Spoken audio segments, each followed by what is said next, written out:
정치권 이슈를 직접 묻고 답하는 정치 Y.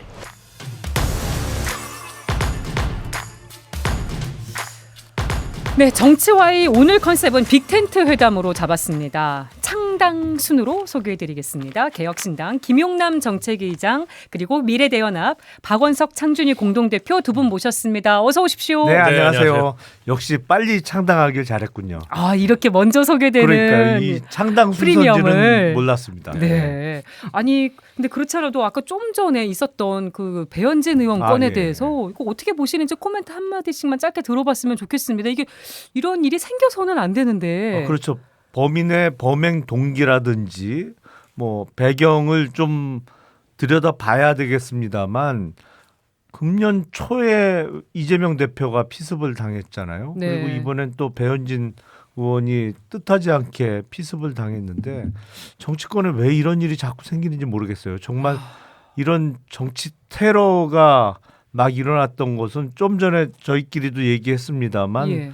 그 해방 직후에 뭐 그런 일이 있었잖아요. 네. 그 과정에서 심지어 김구 선생님도 피습당해서 돌아가신 일도 있습니다만 그 이후에는 이런 일이 거의 없었던 것 같거든요. 우리 정치권도 다시 돌아보게 되지만 그러니까요. 지금 예. 이 문화도 다시 돌아보게 예. 되고요.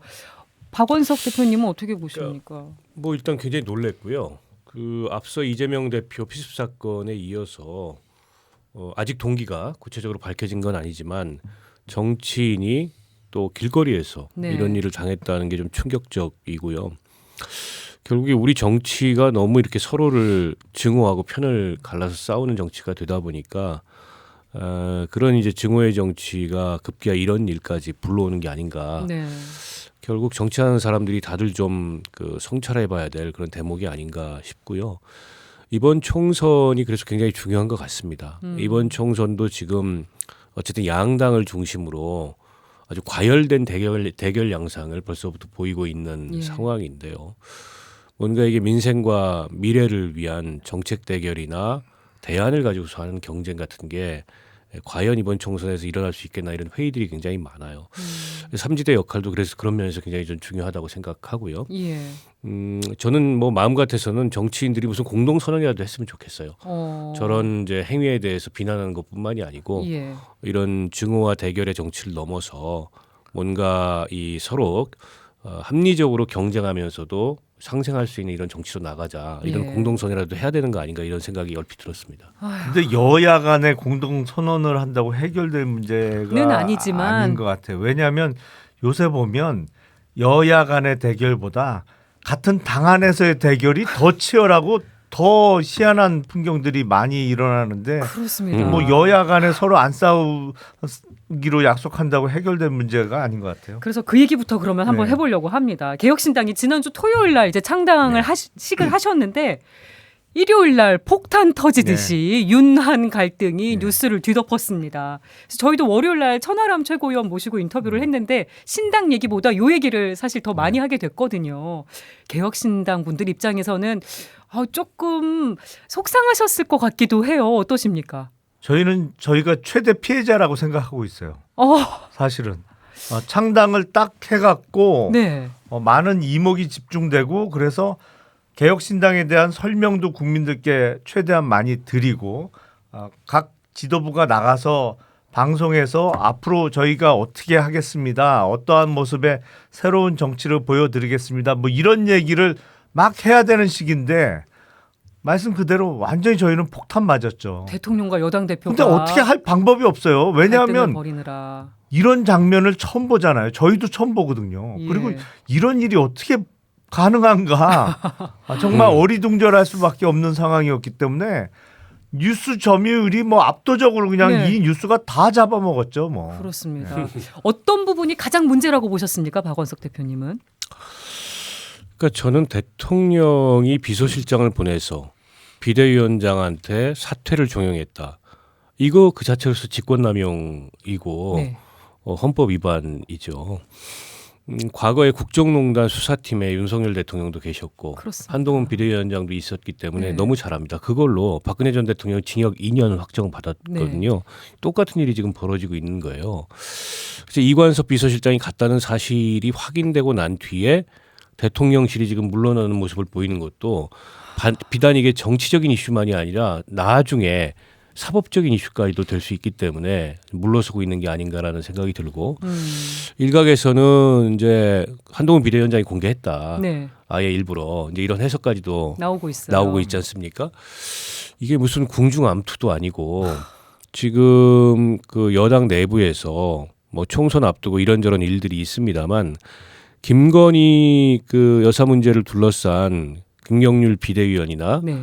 또 뭐 안철수 의원도 그런 얘기를 했고 하태경 의원도 했고 그냥 넘어갈 수 없다. 뭔가에게 조치가 필요하다. 사과를 하든지 예. 상식적인 얘기잖아요. 그리고 민심을 봐도 이제 그런 그 민심의 흐름이 있는 게 분명하고 네. 그러니까 비대위원장으로서 아무리 이제 대통령의 측근이었어도 선거를 치러야 되는 입장에서 전국을 돌아보고 당심이나 민심을 들어보니까는 그냥 넘길 수 없겠다 싶어서 네. 조심스럽게 한마디 꺼낸 거지 않습니까? 국민들 눈높이 맞지 않는다. 예. 아쉬운 부분이 있다. 근데 그걸 가지고서 찍어내기를 한다는 건 그게 못할 얘기인가? 아니 이런 그러니까 생각도 들어요. 게다가 지금 윤 대통령 들어선 이후에 아직 2년도 안 됐는데 지금 여당 지도 체제가 6번째인가요? 5번째인가요? 너무 많이 바뀌었어요. 게다가 이준석 전 대표 뭐 쫓아낸 건 그렇다 치고 사실상 윤 대통령이 만들다시피 한 김기현 대표도 결국에는 대통령실의 의지로 그 자리에서 내려온 거 아니겠습니까? 네. 급기야 임명된 지 한 달 된 비대위원장과 이런 일이 있다는 것 자체가 윤 대통령은 도대체 어떤 사람일까? 이런 저는 그 의문부터 예. 이 사건을 접하면서 들었습니다. 얼마 전까지 여당에 계셨던 분으로서 네. 대통령은 도대체 어떤 분이신가? 뭐라고 답변 주시겠습니까? 이럴 줄 알고 나왔죠, 제가. 이걸 보기 싫어서 미리 나왔습니다. 여당에 계셨으면 지금 상당히 곤란한 질문이셨을 텐데. 아니 얼마나 당혹스럽겠어요. 더군다나 4월 10일 총선을 준비하고 있는 국민의힘 후보자들 또 출마 희망자들은 난감하죠. 이게 후보들 개인의 노력으로 극복할 수 있는 상황이 아니잖아요. 그러니까 여당 안에서조차 김건희 리스크에 대한 해결이 네. 필요하다는 얘기가 터져 나오던 그러니까 상황이었습니다. 답답하던 상황에서 이제는 황당한 일이 벌어진 거잖아요. 급기야 대통령실과 여당의 비대위원장이 정면으로 충돌한 상황이니까. 그래서 뭐 근데 저는 미리 탈당을 했기 때문에 남의 일이 돼 버렸어요. 이제는 좀 편안한 마음으로 보시면서도 이제 개혁신당 소식이 묻힌 거는 또 속상하시기도 그거는 하고. 참 안타깝죠. 근데 제가 제일 쇼킹했던 대목은 이거를 한동훈 위원장이 언론에 공개해 버린 거예요. 이관섭 비서실장이 나한테 물러나라고 했다. 근데 그것도 내가 다 셈법을 계절했다. 따져본 거 아니겠습니까? 이거는요 누가 봐도 권력 투쟁입니다. 이 비단 김건희 여사 문제 때문에 이런 일이 생겼다고 저는 생각하지 않아요.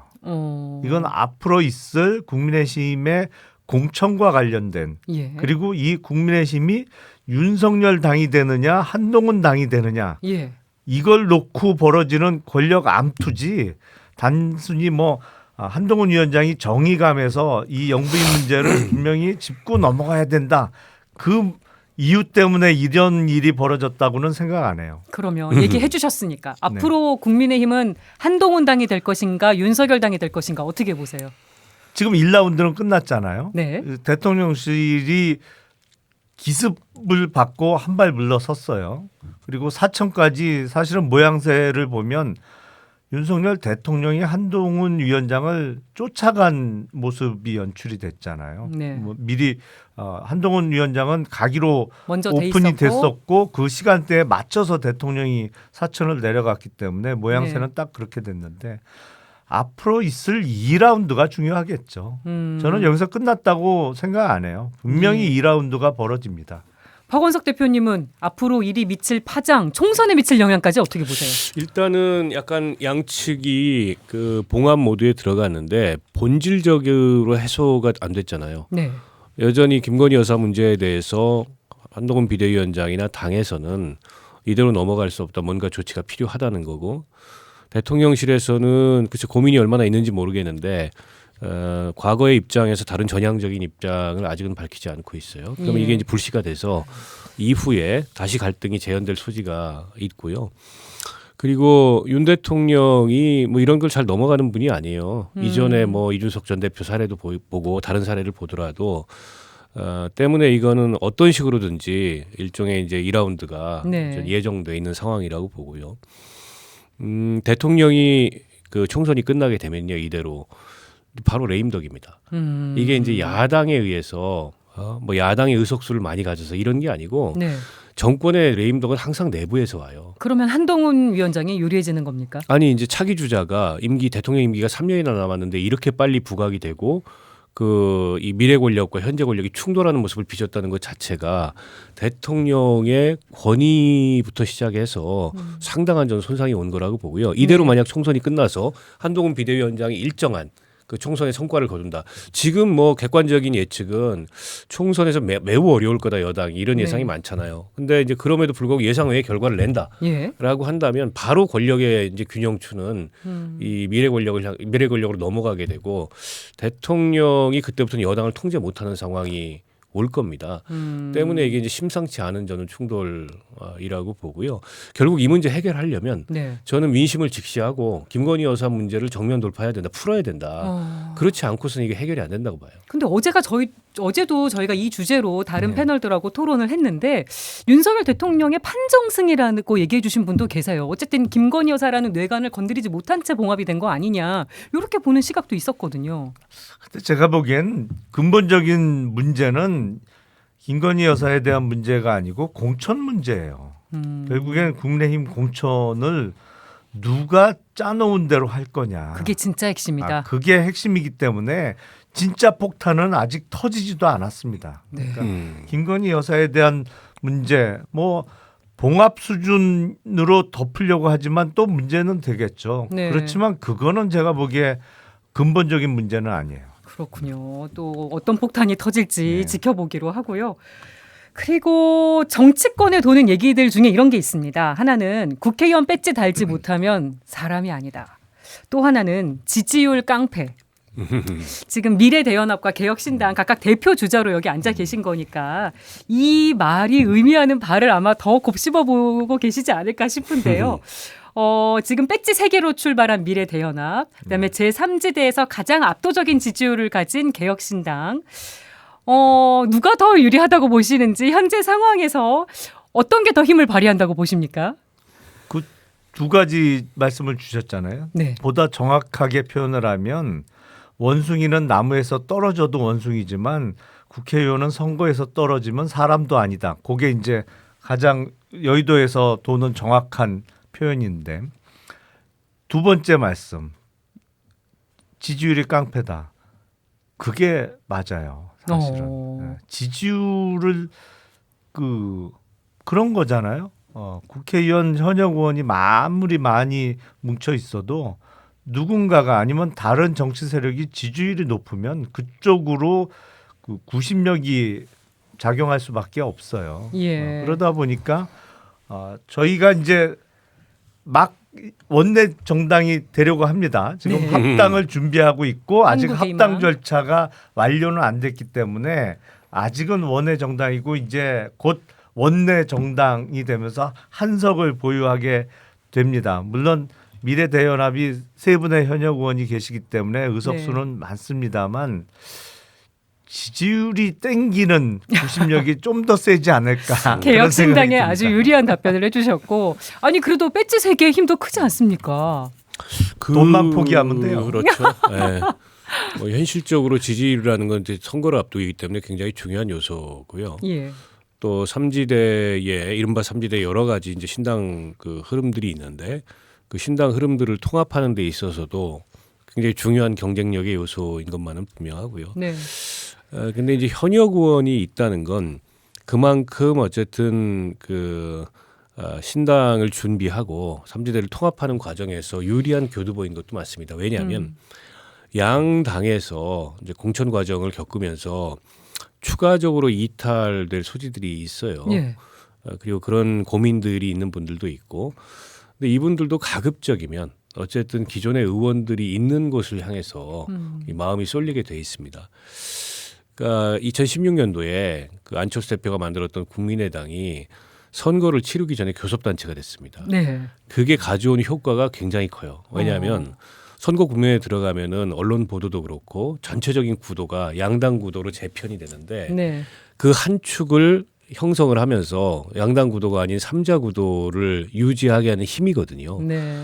이를테면 미디어에서도 뉴스에 이 선거 관련 소식을 보도하는데 보통은 양당 보도하고 거기서 네. 끝이거나 그런 경우가 아니면 많은데. 군소 정당을 다 묶어서 네. 약간 이제 스케치하는 이 정도일 텐데 이게 교섭단체 수준으로 이 기호 3번이 형성이 되면 그걸 못 해요. 그렇게 삼자 구도로 보도를 할 수밖에 없습니다. 꼭지가 하나 추가되겠죠. 이게 이제 유권자들의 인식에 주는 영향이 굉장히 커요. 네. 때문에 가급적 그 선거 전에 교섭단체까지는 아니더라도 상당수의 의석을 가지고서 기호 3번은 물론이거니와 뭐 언론 보도부터 시작해서 네. 이게 삼자 구도의 느낌을 줘야 이게 선거 결과에 상당한 영향을 미칠 수 있기 때문에 그런 의미에서 현역 의원이 있다는 것이 갖는 큰 힘이 있고 또 이분들이 민주당 내에서 뭔가 패권적인 그 당내 질서나 문화에 저항하다 나온 분들이잖아요. 예. 그러니까 또 소신의 이미지 이런 것들이 있단 말이에요.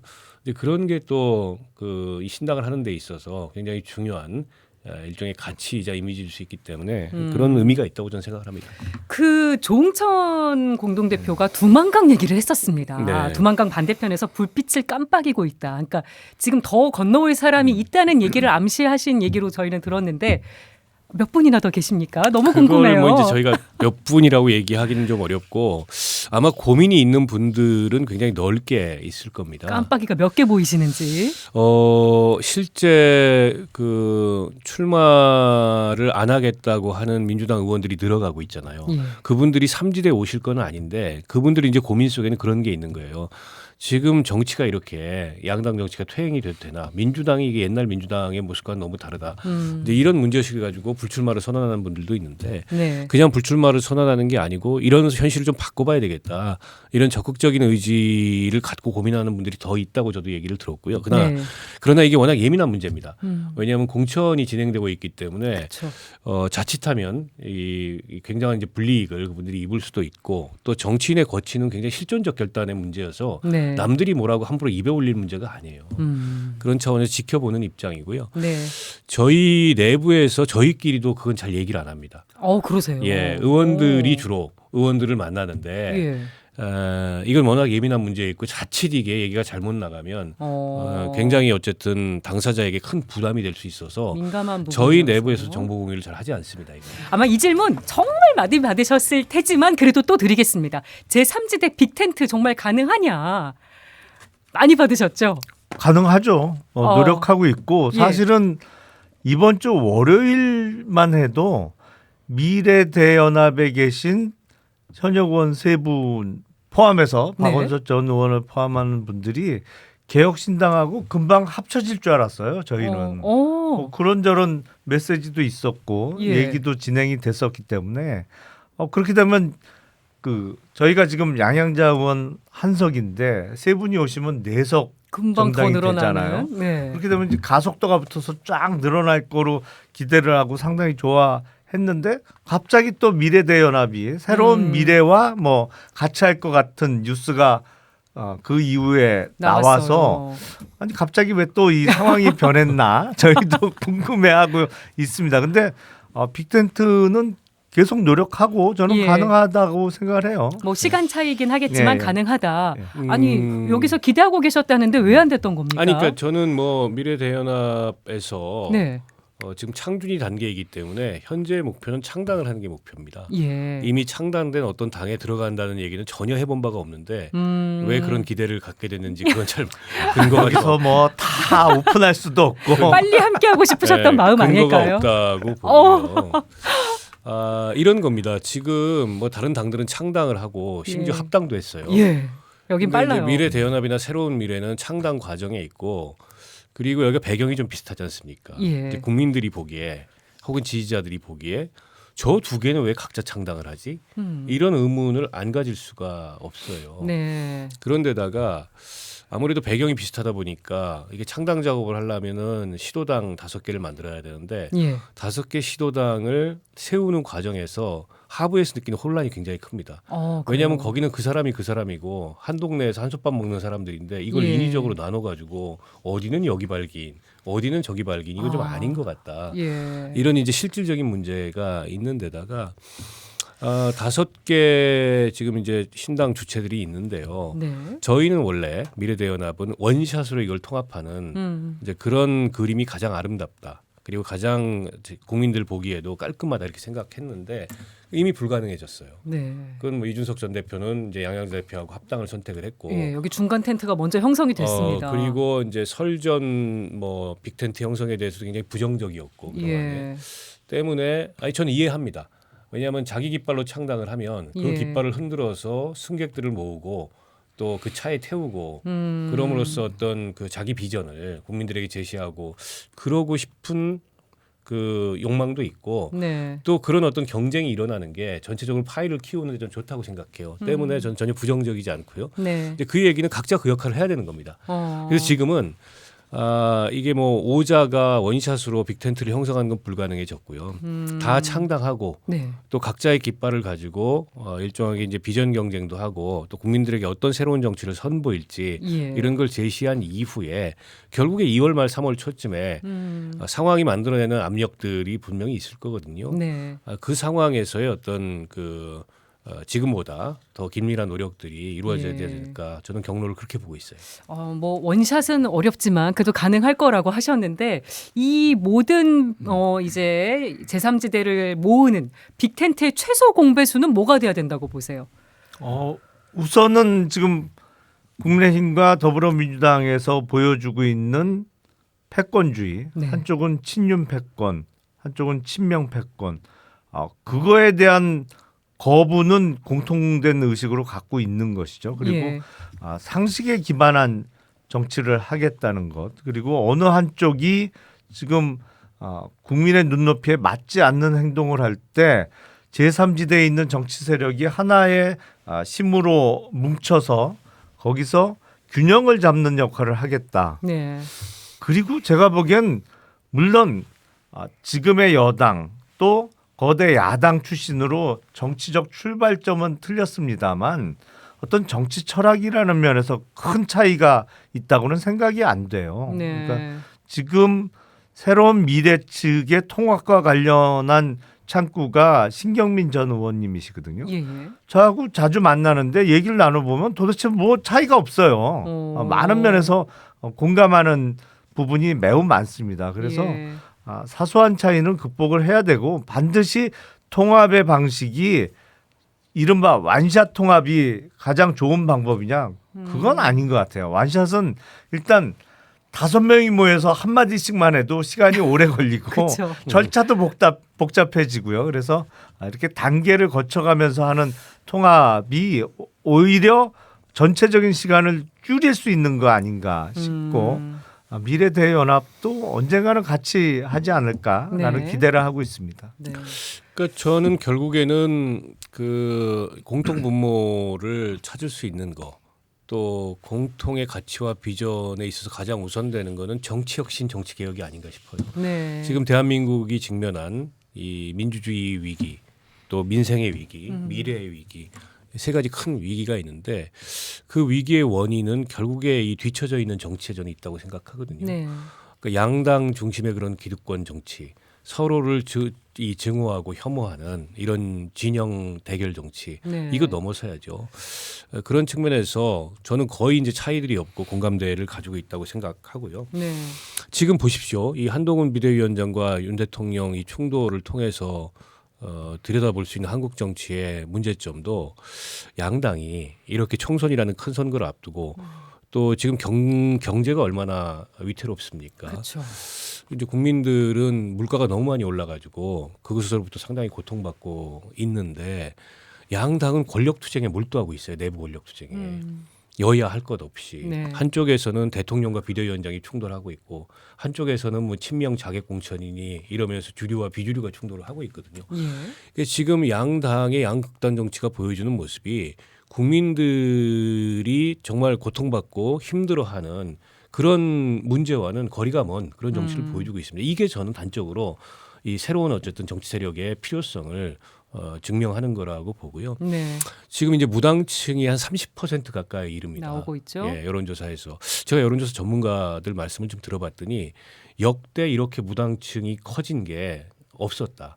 이번처럼 무당층이 이렇게 커진 게 없기 때문에 이 이른바 삼지대에 새로운 정당이 출현하는 건 하나의 당위고 네. 다만 어떤 비전으로 어떻게 그 이를테면 정치 기존 정치에 실망하고 지친 등 돌린 이제 국민들에게 새로운 희망을 국민들에게 제시할 거냐 이게 이제 과제인데 저는 아주 솔직하게 그리고 담백하게 지금 우리 정치가 갖고 있는 문제점들을 인정하고 네. 그리고 그걸 극복하는 것으로부터 이제 새로운 정치의 다른 어떤 차별성이나 모습을 보여드리겠다. 이렇게 이제 국민들께 다가가야 된다고 생각하고요. 한 가지는 네. 여기도 이제 서로 경쟁하다가 뭐 이전 투가하고 막 이러는 모습 보이면 끝나는 겁니다. 네. 그러면은 이제 아무리 양당 정치가 밉고 그게 한계가 있다고 느껴도 똑같네. 그게 이러면서 싫어서 나오신 네, 이러면서 분들인데 투표를 안 그걸 하거나 비판해서 나오신 분들인데 투표를 안 하거나 차라리 그냥 힘 있는 양당 중에 그 차악이나 혹은 차선의 논리로 저는 갈 거라고 보고요. 때문에 이게 결과 못지않게 과정에서 어떤 차별성을 보이냐가 좀 대단히 중요하다 이렇게 생각합니다. 네. 저희가 모범을 보였잖아요. 어. 개혁신당과 한국의 희망 얼마나 깔끔하게 합당 선언이 이루어졌어요. 근데 지금 깔끔하지 않은 부분도 있습니다. 아, 그래요? 이낙연 전 대표가 주축이 된 이제 새로운 미래에 그쪽에도 사실 저희가 오늘 섭외 요청을 드렸는데 이제 모시지를 못해서 두 분과 함께하게 됐는데 불출마를 선언을 했습니다. 총선 불출마를 이낙연 전 기존에 대표가 하셨었죠. 예. 근데 지금 양당 쪽에서 이낙연 전 대표도 총선에 출마해서 역할을 해야 된다는 얘기가 나오셨더라고요. 요거에 대한 입장도 좀 들어보고 싶은데요. 그건 저희의 바람이죠. 사실은 저희가 이낙연 전 대표 정도 되는 정치적 위상을 가진 분께 어디로 출마해 달라 요구를 한다든지 강권을 하는 것은 적절하지도 않고 그럴 생각도 없고요. 네. 사실은 다만 제3지대가 이번 총선을 통해서 바람을 일으키고 그리고 거대 정당을 견제하는 제3세력으로서 확실하게 원내의 어떤 의석을 확보하기 위해서는 네. 역시 이낙연 전 대표가 주로 정치를 해 오셨던 호남에서의 역할이 중요한데 예. 그러기 위해서 호남에서 뭐 지원 유세를 하는 것도 의미가 있고 거기를 순회하시는 것도 도움이 되겠습니다만 가장 확실한 것은 본인이 후보로 뛰는 게 가장 확실한 방법이거든요. 바람을 일으킬 수 있는. 그래서 일정 부분 호남에서의 제3지대 바람을 일으키는 큰 역할을 해 주십사 하는 바람은 갖고 있죠. 그런데 이 다음 질문이 이석현 새로운 미래 창당준비위원장이 요 이제 이 부분에 대해서 좀 불편하신 얘기를 한 것 같아요. 이준석 대표가 이제 인천 계양을이나 뭐 이런 쪽에 출마를 하셔야 된다. 이낙연 전 대표가 그런 얘기 했더니 복수혈전 영화를 찍는 거라면 이준석 대표 자신이 분당에 가서 안철수 의원하고 붙으라. 그러면 관객이 1,000만 명이 넘을 것이다. 좀 불편해 보이는 얘기를 했습니다. 이준석 대표의 정확한 워딩은 방송에 나가서 이준석 대표가 제가 이낙연 전 대표라면 이재명 대표로부터 당한 게 많으니까 인천 계양을에 출마하겠습니다. 그러니까 본인 입장에서 이야기를 했던 것이고 예. 이석현 전 부의장님의 말씀은 이게 뭐 선거가 복수열전을 찍는 건 전혀 아닌데 네. 재미는 있을 것 같아요. 일단 그런 상황이 벌어지면 저 개인적으로도 재미는 있을 것 같은데 저희는 뭐 그런 개개인의 감정 때문에 어떤 출마 지역을 선택할 수는 없는 거고 네. 저희 개혁신당은 신당으로서 일정 부분의 그 큰 문제점이 인적 자원이 대단히 한정되어 있다는 문제가 있습니다. 그래서 이준석 대표를 포함한 그래도 대중 인지도가 어느 정도 나오는 사람들은 네. 전략적으로 출마 지역을 선택해야 되는 거 아니냐. 뿔뿔이 흩어져서 선거를 치는 것보다는 예. 일종의 벨트를 형성해서 유권자들에게 집중적으로 저희를 알릴 기회를 만들어야 되는 거 아니냐. 뭐 그런 생각은 갖고 있습니다. 네. 미래대연합에서도 이낙연 전 대표 출마 얘기 나왔었는데요. 그렇죠. 아니 이낙연 전 대표가 이 신당 그 추진하는 세력들 사이에 큰 자산입니다. 네. 큰 전략적 자산인데 선거를 후방에서 지원하는 역할도 물론 굉장히 중요한 역할이긴 합니다만 이게 이제 삼지대 상황이 그렇게 녹록치 않아요. 결국에 어딘가를 돌파할 그런 네. 경쟁력 있는 후보들이 가급적 많은 게 좋은데 게다가 이제 저희 입장에서 보기에 호남의 여론이 굉장히 중요합니다. 그거는 역대 어쨌든 민주당 계열 특히 이 야당 계열의 신당이 등장했을 때 네. 호남의 여론과 함께 등장했던 과거의 역사들이 많이 있거든요. 근데 아직 이제 호남의 여론이 그 정도로 반응을 하고 있지 않아요. 네. 그런 의미에서 이낙연 전 총리께서 호남에 직접 출마하면서 이 신당에 대한 어쨌든 호남 여론을 좀 네. 바꾸는 그런 적극적인 역할을 해주셨으면 하는 바람을 갖고 있고 그러나 이제 정치인의 거취는 거듭 말씀드리지만은 이게 굉장히 실존적 결단의 문제이기 때문에 누가 뭐 이러라 저러라 해서 될 수 있는 문제가 아니다. 네. 그래서 일단 이 저희의 바램 또 저희의 판단 이런 걸 말씀드리는 거고 결단은 이제 본인이 하시는 거다. 그래야 그게 효과를 좀 발휘할 수 있다고 보기에 등 떠밀려서 예. 출마하는 건 없습니다. 근데 이제 뭐 이준석 전 대표가 개항을 얘기하고 또 오늘 이석현 부의장님이 분당을인가요? 뭐 분당갑. 분당갑인가요? 네. 이제 이런 류의 뭐 설전 아닌 설전은 제가 보기에 그다지 그렇게 바람직하지 않습니다. 그래서 이런 얘기는 더 이상 안 나왔으면 좋겠고요. 네. 일단 큰 틀에서 누구라도 지금은 출마해서 뭔가 이게 신당의 성과를 낼 수 있도록 하는데 역할을 하는 게 바람직하다라는 공통의 인식은 있기 때문에 그걸 어느 지역에 나가서 어떤 형태로 출마할 건가 예. 이거는 뭐 결국에는 각자가 결단하고 선택할 문제 아니겠습니까? 네. 그런 정도의 원칙만 서로 공유하면 될 것 같아요. 이낙연 전 대표 얘기는 여기까지 해봤고 유승민 전 의원 얘기로 넘어가 보겠습니다. 개혁신당에서 가장 적절할 때 함께하자는 제안을 할 것이라고 하셨는데 이미 물밑 얘기가 오가고 계신 건 아닌지. 아니 그거는 아니에요. 아, 네, 이 왜냐면 부분이 궁금해서요. 전화를 드려도 잘 안 받으세요 아직까지는. 그래서 뭐 물밑 대화가 오고 가는 수준은 전혀 아니고요. 조금 더 저희가 준비를 한 이후에 정중하게 한번 연락을 드리자 뭐 이런 얘기를 안 그래도 오늘 캠프에서 했는데 유승민 전 대표께서 결단을 내려서 개혁신당에 합류해 주시면 저희야 뭐 쌍수를 들고 대환영이죠. 그러면 이번에 간단하게 정리하고 넘어가 보겠습니다. 개혁신당의 유승민이란 어떻게 한 줄로 얘기해 주시겠습니까? 이준석과 젊은 정치인들이 갖는 개혁적인 이미지에 부족한 구석을 채워줄 수 있는 보석 같은 존재다. 굉장히 긴 한 줄이네요. 어떤 핵심은 보석 같은 존재. 네. 그렇다면 미래대연합의 유승민이란 한 줄로 어떻게 얘기해 주시겠어요? 꼭 오셨으면 좋겠다. 네. 이쪽이 더 와달라는 뜻으로 보이기도 하는데. 아니 보석과? 보석이 더 보석이 칭찬 더 좋은 아니에요? 건가? 보석? 네. 이렇게 얘기 나누다 보니까 또 재밌기도 저희는 하네요. 뭐 언론에 대고 꼭 함께 하셨으면 좋겠다 이렇게 안 하고요. 실질적인 접촉을 해서 노력합니다. 예. 물밑이 아니라 그러면 네, 이렇게 잘 들어봤고요. 그리고 또 두 분 이렇게 모신 김에 서로한테도 질문을 드릴 수 있는 시간 한번 가져보려고 합니다. 저희가 시간이 많이 지나서 원래는 2개씩 질문을 주고받는 걸로 요청을 드리려고 했는데 한 가지씩만 서로 짧게 질문을 한번 주고받아 보시면 어떨까 싶어요. 어떤 질문 꼭 물어보고 싶으십니까? 비례대연합의 그 낮은 지지율을 어떻게 극복하시려고 계획을 잡고 계신지 질문을 드리고 싶어요. 세다. 아니 뭐 예. 항상 제일 먼저 떠오르는 질문 아닌가요? 네, 어떻게 답변 주시겠어요? 뭐 개혁신당이 그렇다고 그렇게 압도적으로 높은 지지율도 아니에요. 거기서 상대적으로는 높죠. 거기서 상대적으로. 거긴데. 네. 말씀드렸지만은 저희는 아직 당을 만들고 있는 과정입니다. 당이 만들어지고 깃발을 흔들어야 지지율이 올라갑니다. 인지도도 네. 생기고 때문에 당 만들기와 그다음에 이 가치 비전 중심으로 깃발 흔들기 이거에 당분간 주력할 거다. 네. 그래서 저희는 내부에서 가급적 빅텐트 통합 이런 얘기는 우리가 조기에 창준이를 만들자마자 네. 오자를 다 모아서 이제 시도를 해보려고 했는데 또 각자의 이유들이나 또 각자의 그 원심력들 때문에 안 됐어요. 그게 지난 한 네. 열흘 동안 거기에 주력했었는데 이제 이 노선 혹은 그런 어떤 빌드업은 접자.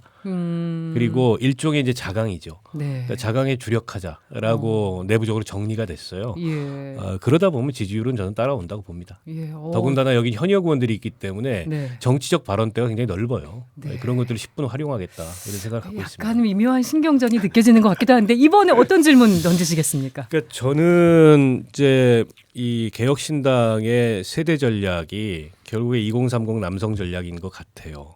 근데 한국인의 그 의식 조사를 최근에 해보면 70대 남성에 의해서 가장 보수적인 게 20대 남성이고 40대 남성에 의해서 가장 진보적인 게 20대 여성이에요. 그러니까 20대 남성과 20대 여성은 화성인과 금성인 같은 존재입니다. 예. 여기서 어떤 세대 통합 전략을 개혁신당은 준비하고 있는지 듣고 싶습니다. 어렵다 이건. 사실은 저희 당원이 지금 온라인 당원만 5만 5천 명이 조금 넘었습니다. 예. 종이 입당원서를 제출해 주신 분들은 저희가 인력이 모자라서 아직 입력을 다 못해서 한 7, 8천 장 정도는 그냥 쌓여 있는 상태인데 네. 5만 5천 명이 좀 넘는 온라인 당원을 분석을 해보면요. 2030을 합친 당원 숫자보다 4050을 합친 당원 숫자가 더 많아요. 그래요. 그래서 개혁신당이 2030 중심당이다. 요거는 정확한 진단은 아닌 것 같아요.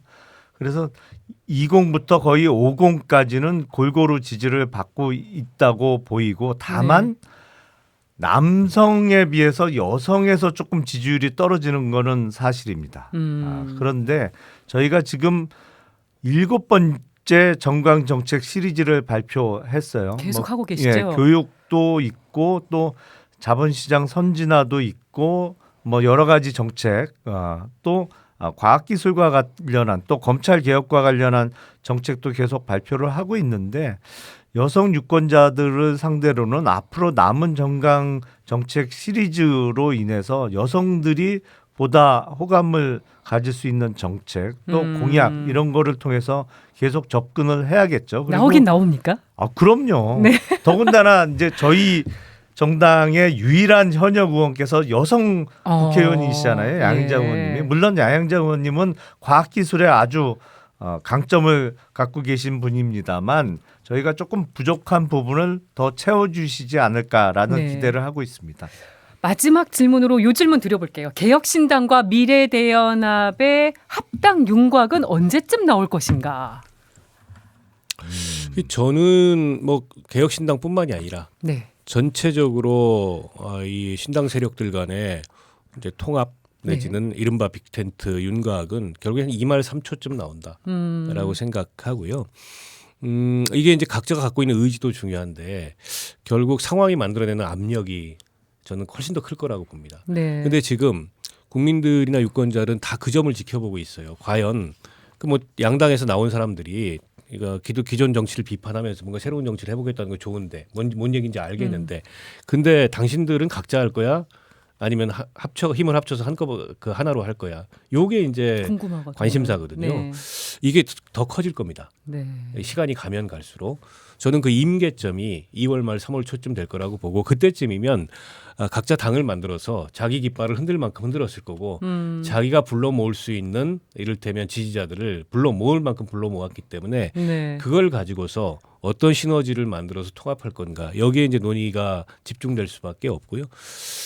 때문에 그걸 넘기면 이제 거의 불가능해질 거라고 보고 연대가 됐든 통합이 됐든 뭐 연합이 됐든 그 시점에는 결정이 나와야 된다. 그래서 네. 저는 그 시점을 이 통합할 수 있는 그 시기로 보고 있습니다. 2말 그 3초. 시점은 데드라인이죠. 데드라인.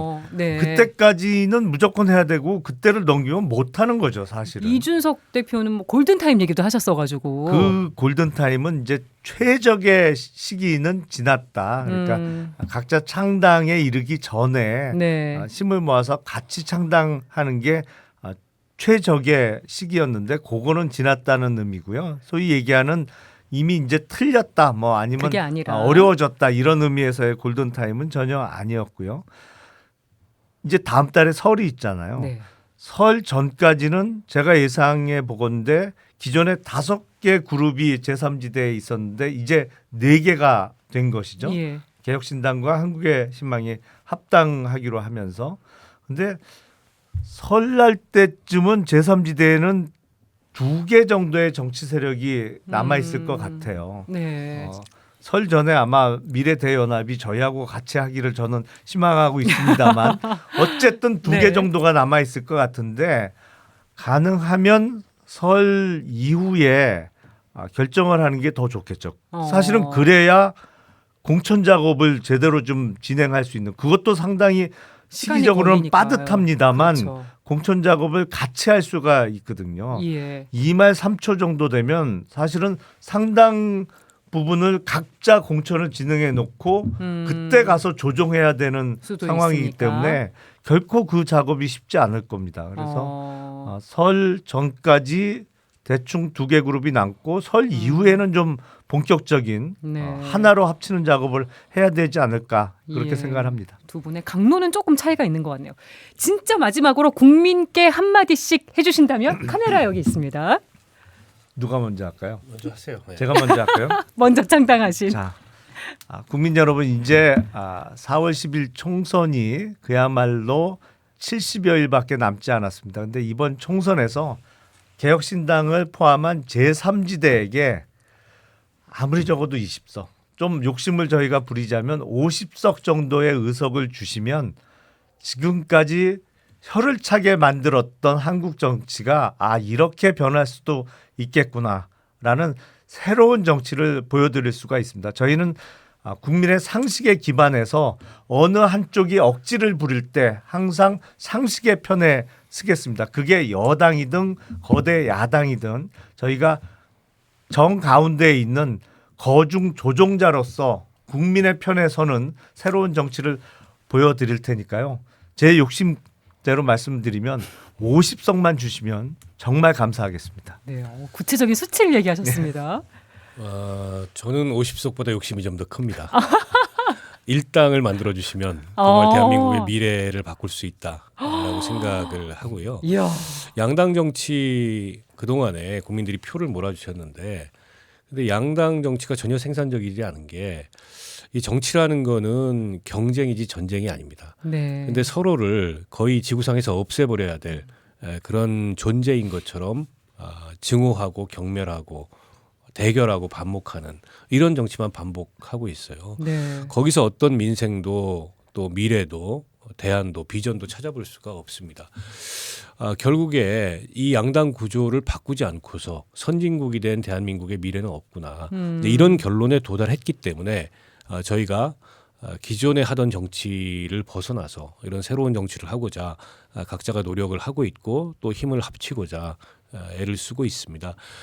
국민 여러분께서 이번 총선에 기존의 양당 정치에 그 만족을 못하고 기존 양당 정치를 넘어서는 어떤 새로운 정치의 필요성에 공감하신다면 이 3지대 신당들을 주목해 주시고 전폭적인 지지를 보내주시면 그 지지를 보내주시는 만큼 저는 대한민국 정치가 바뀐다고 생각하고요. 일당을 만들어 주시면은 정말 짧은 시간 내에 정치가 확 바뀌고 대한민국의 미래가 확 바뀔 거고 예. 일당까지 아니더라도 앞서 김영남 의원이 얘기했듯이 50석, 예. 20석만 만들어 주셔도 기존 정치와는 다른 어떤 새로운 정치를 경험하실 수 있을 거라고 생각합니다. 아무튼 최선을 다해서 열심히 하겠습니다. 네, 오늘 정치와이 제3지대 특집으로 박원석 미래대통합 창준이 공동대표, 그다음에 김용남 개혁신당 정책위장 두 분과 함께했습니다. 고맙습니다. 네, 고맙습니다. 고맙습니다.